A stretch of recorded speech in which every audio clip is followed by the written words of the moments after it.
if you want to examine red bone marrow, then it's best to use a section of your long bone, such as this one, and then use higher magnification in this area, which are actually the spaces in between your spongy or cancellous bone.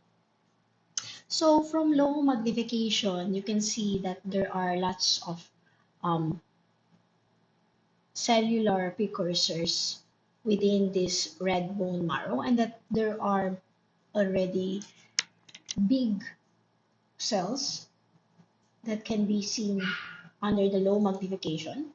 These will most probably be your megakaryocytes, which will eventually give off platelets.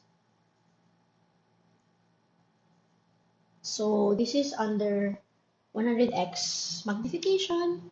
And again, you can see your megakaryocytes here. And then the smaller cells, that would be your other developing cells or precursor cells of either your RBC or WPC. And then here you can see areas wherein they are more pale pink in color. So this would be your marrow sinusoids, and areas which are darker in color due to the cells having nuclei. This would be your bone marrow cords. Okay, so the marrow cords and sinuses are best appreciated under the lower magnification. Again, bone marrow sinus, they contain mature RBCs or erythrocytes, and then the rest with the precursor or young cells, this would be your bone marrow cords. Again, in the marrow cords, here,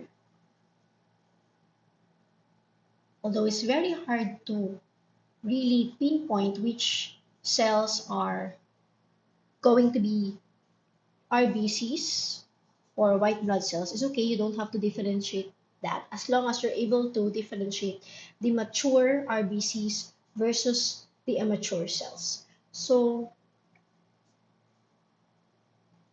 in this section, majority of the nuclei of the precursor cells are already faintly staining, so this is an artifact. So supposedly, you're able to see the nuclei within.